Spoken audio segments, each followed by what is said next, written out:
大家好，我係註冊物理治療師莊子老師。今日咧又繼續咧再請到海洋同我哋咧分享下咧 HYROX 嘅點滴啊。咁啊，第一樣嘢咧就係佢呢一個熱身啊，因為好多嘅朋友仔咧要知道點樣熱好自己個人，迅速地咧可以 ready 呢一個比賽或者係活動啦。咁第二咧就係佢去咗10個 HYROX 啊嘛，咁唔同嘅地區有啲咩分別咧，或者有啲咩趣聞咧咁樣。咁第三咧就係 HYROX 呢個活動咧，最後帶俾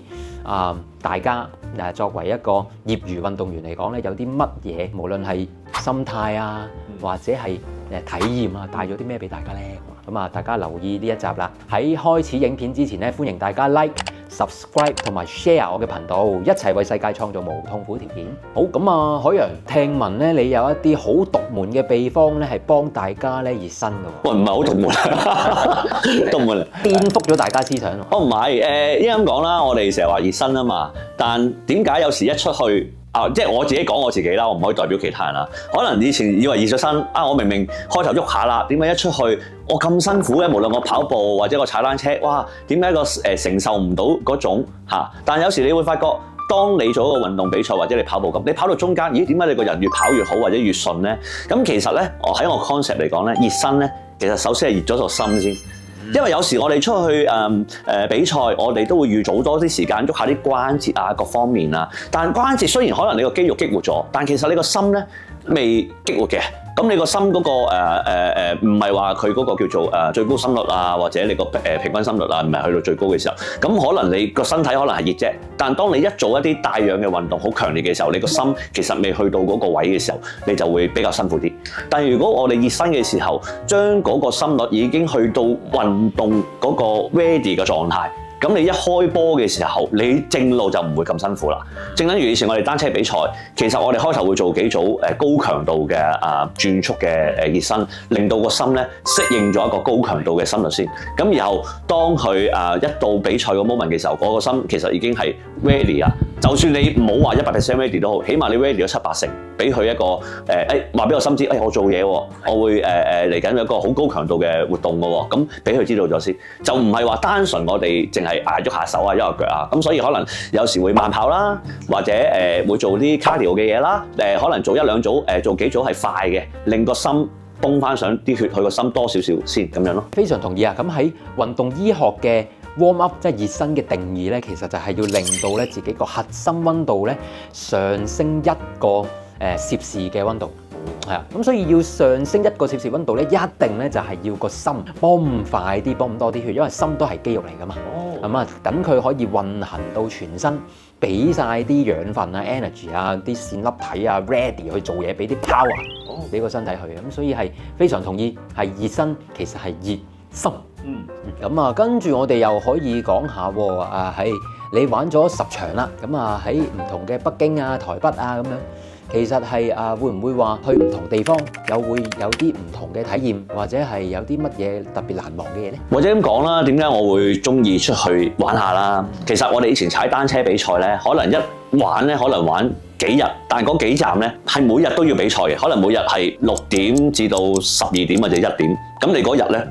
一半時間都係踩單車，同埋你個人已經好疲累啦。但 HYROX 好特別就係咧，咁你真係比賽可能都係講緊個零2個鐘頭啦。咁我覺得其實就相對我以前嚟講咧，就容易 handle 好多。咁第二咧，呢個好玩之處就係無論我以前跑步啦、跑山啦、玩單車比賽都好啦，其實我冇叫啲朋友嚟支持自己嘅，因為點解咧？可能你都唔知有咩位置安撫佢。但 HYROX 咧好嘅，我覺得佢做得出嚟幾好，就係你有8個 station 啦。每個 station 你嘅朋友都係可以喺隔離去支持你啊，去同你歡呼啊。其實個過程係我雖然有時我比賽啦，但我比賽完我都會支持我嘅朋友。其實我都係同佢一齊走8個站，做觀眾都辛苦。其實佢哋都做緊運動，呢個就係我覺得比較特別嘅嘢啦。咁另外就係HYROX 其實每一個月都會有比賽嘅，在乎你想去邊個國家去玩。可能我去快閃3-4日，可能去過北京，我去咗5日啦。我一日比賽，但我有4日時間可以認識到北京嘅朋友啊，或者可能喺北京嗰度參觀佢哋唔同嘅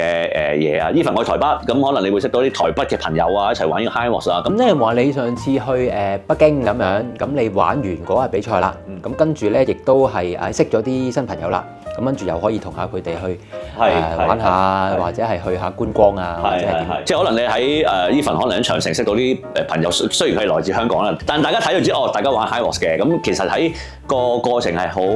得意。你喺嗰個地方你又識到啲志同道合嘅朋友，因為我哋踩單車基本上如果比賽緊嘅時候咧，傾唔到偈嘅。但係玩 HYROX 咧，你大家都係互相鼓勵，因為你係同自己比緊賽咯，我覺得。同埋比較頭先莊子老師問有冇咩奇聞啊？奇聞就好特別，就係我係比較少有着衫嘅參賽者咯，因為個個都參賽者都唔着衫嘅咁所以有時叫啲 friend 去睇咧，喂，你想唔想睇靚仔靚女啊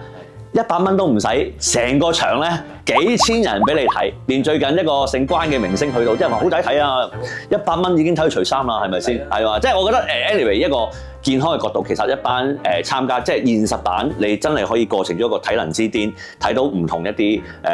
選手啊，即係我對我哋男士嚟講啊，好多女選手啊都好開心啦，好賞心悅目啦，呢度都係一啲奇聞啦，我覺得。你話唔同地方嘅，今日可以睇到唔同地方嘅奇聞咯。係啊，同埋嗰個氣氛係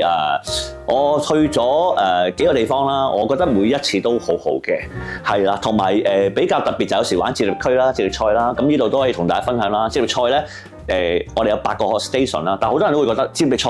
係咪每一個 station 4個人一齊做咧？係唔係㗎？其實喺我角度嚟講咧，如果認真去玩嘅話咧，接力賽係最辛苦嘅，因為係你要跑你要揀2個項目啦，而每個項目係你要自己1個人做晒，同埋你要自己再跑過1公里嘅。咁簡單嚟講，如果你係要衝時間嘅話，嗰個項目係你燃燒你嘅小宇宙，係要扯足咁盡嘅，咁所以其實係會好辛苦啊！有時會見到啲人玩到嘔啊，係啊，或者有時賽場上你會見到好多突然間最記得就係排緊隊完咗，我哋去影相，去影個時間啊嘛。其實好 relax 嘅時候，突然間嗰個人都可以2隻腳抽晒筋瞓喺度，係幾個字企唔到起身嘅，要有在場人幫佢即刻急救佢隻腳啊咁樣。咁即係話呢度睇到其實雖然係個零鐘頭，但可能對嚟講可能已經燃燒緊佢自己嗰個身體啦咁樣，係啦。OK，咁咧啱啱咧聽完阿海洋講啦，咁啊咁開心，咁啊你都不斷同人分享啦。咁其實你覺得成個 HYROX 有啲乜嘢得着咧？其實對比我嚟講係接觸到個新嘅事物啦，同埋我覺得一樣嘢就係好重要，就係激活咗我身體啦。因為可能過咗某個年紀啦，有時會諗緊，喂，身體會唔會退化？因為以前我哋踩單車可能用嘅肌肉唔會話全身嘅肌肉嘅，真心嘅。咁但玩 HYROX 咧，其實我覺得係令到自己身體咧激活多一次，同埋最重要啲關節啊，或者你一啲以前你唔會用到嘅肌肉啊，你用得翻。咁我覺得係作為一個保健嚟講咧，對我嚟講，我本人就覺得好好啦。咁所以有時我都會 keep 住去做啊。亦都希望將一啲好嘅嘢分享俾身邊嘅朋友咁樣啦。咁都同意嘅，因為咧你啱啱都講一般嘅運動，我哋講緊可能跑步啦、踩單車啦，都係好非常之下肢嘅活動嚟嘅。如果你話去到咧我哋中年，甚至乎咧銀髮族嘅時候，我哋擔心咧身體嘅機能有啲咩問題咧，就係呢個骨質疏鬆啦，或者係肌肉流失啦呢啲問題。咁而家我哋要對抗呢啲問題，甚至乎講話心臟嘅健康，其實最佳咧都係一個全身性嘅運動啦。咁然後有手、有大肌肉、有腳、有小肌肉嘅一啲運動。咁好明顯就 HYROX 入邊咧，其實嗰個元素咧好廣啊，即係又有一啲耐力性嘅運動，又有咧啲阻力性嘅運動。咁所以呢一堆嘢夾埋嘅話，其實係令到自己對自己身體嘅認知咧係提升。咁正如你咁講就冇錯，係激活啦，係啊。咁激活嘅話，其實係自己了解多咗自己係其實係一個好開心嘅事。係因為冇諗過大力咗喎，咁所以有時而家去行街買嘢咧，拎嘅嘢多咗啦，我諗我老婆開心啲啦。OK， 大力咗拎嘢開心啲啦，咁樣係啦。咁你咧，你聽完我分享呢個 HYROX啦，就覺你未玩過啦，咁你會係點樣睇個運動啊？或者你亦都點樣同你嘅觀眾去分享下？你覺得 HYROX 呢係咩嘢嚟嘅咧？你覺得？咁我本身咧都係成日講咧，人咧其實應該天生咧都會有一樣咧自己喜歡嘅運動。喺我哋香港啦，咁細個讀書嘅時候啦，即係上 PE 堂，可能話只會係知道了解，可能話籃球、足球、排球、羽毛球一啲常見嘅運動嘅項目。咁而你都見到有啲朋友會好 enjoy， 亦都有一啲同學咧一上到 PE 堂可能就走堂。係咁只係因為佢冇機會去遇上一樣咧好玩嘅嘢，或者係佢嘅一啲最熟嘅朋友仔咧冇去即係好大力咁去舞佢，去鼓勵佢去做。咁因此我都希望咧，大家可能本身咧對運動冇乜興趣嘅人啦，係去試下開放地咧去了解下啊，原來咧永遠都唔會太遲，自己去做又得，或者咧真係組隊去玩一啲活動又得，去 enjoy 佢，去無論係身體嘅認知比較多啦，或者啱啱好似你頭先咁講咧，就係嗰個社交嘅圈子咧更加好，亦都係令到個人咧更加快樂、更開心同埋更加幸福嘅一啲好重要嘅條件嚟。咁所以 HYROX 我都絕對係會推薦啦，希望大家咧可以多啲去發掘生活有趣嘅一啲活動俾自己。好，今集咧我哋就講咗咧 HYROX 嘅一啲有趣事啦，同埋大家咧有啲咩得着嘅喎。咁我都係邀請大家咧做多啲運動。咁逢禮拜二咧，我哋深歸咧有一個跑步班，逢禮拜四咧就有個體能班喺九龍公園嘅。如果大家咧都想參與我哋咧運動嘅活動咧，歡迎大家 like 我呢一個 IG，